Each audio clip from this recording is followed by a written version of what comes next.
Good morning. Hi. So most of my students are using some form of something called AAC. And I've had many parents ask me, what exactly is AAC? AAC stands for Augmentative and Alternative Communication.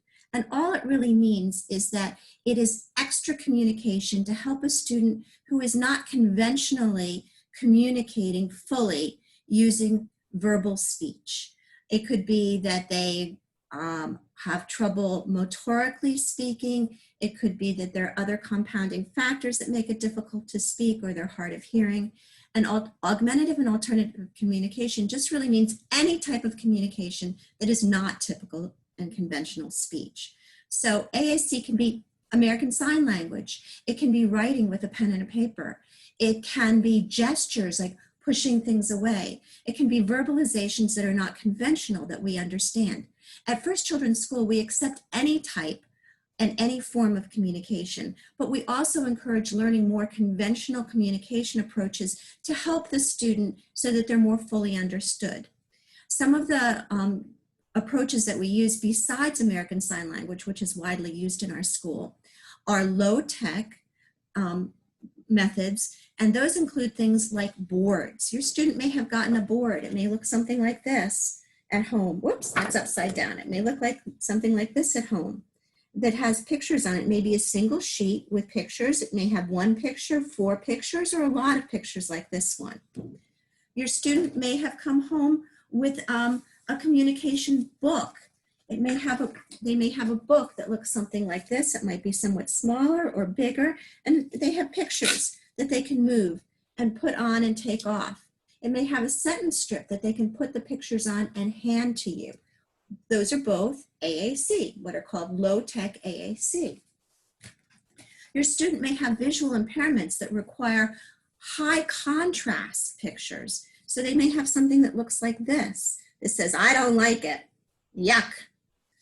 If they can view more than one picture at a time, they may have boards that look something like this if they need high contrast icons. Usually there aren't a lot of high contrast icons, but some students can tolerate them. If your student is not able, if they are not able to point to things but they can point with their eyes, they may have come home with something that looks like this, where they gaze at the picture that they want. They may gaze at the picture to say, you know, me, I. They may gaze to say, I want, or more. Your student, if they can take a lot of high contrast pictures, may have come home with a whole book with many different tabs for many different things, and it may look something like this. If your student can use an iPad, they may have come home with what we call a high-tech device that has something on it like Pro Loco to go. Or they may have come home with an eye gaze, or they may have a device which is switch operated. If your student has switches, they may have something like this that they push. They may push it with their head, with their hand, with their knees, with their feet, with their legs, or they may be learning to push the switches. One of the programs that we typically use at First Children's School for students that need switches or eye gaze is something called POD. And I'm going to share that with you right now. This is a POD screen. This is a screen for somebody who uses POD on a high communication device. This can be accessed through eye gaze and switches. This also comes in a book form and is used for something called partner-assisted scanning, which I will be giving another video in a minute. All right, my dog is barking, so we're going to pause.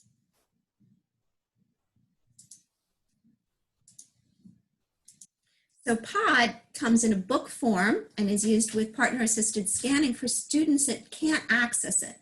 They can't point to pictures, they can't use a switch yet, or they're learning to use a switch.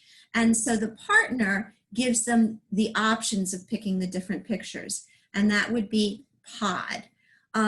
Partner-assisted scanning can be used with any type of book. It just doesn't have to be POD. But POD is very social, and it's for those children who would benefit from a social organization of a book. So those are some of the types of AAC that we have at school. We have many, many different symbol types, and in further videos, I'll be discussing them all with you. So I hope that answered some of your questions, And I will be doing more videos to help you a little bit more in the future. Bye.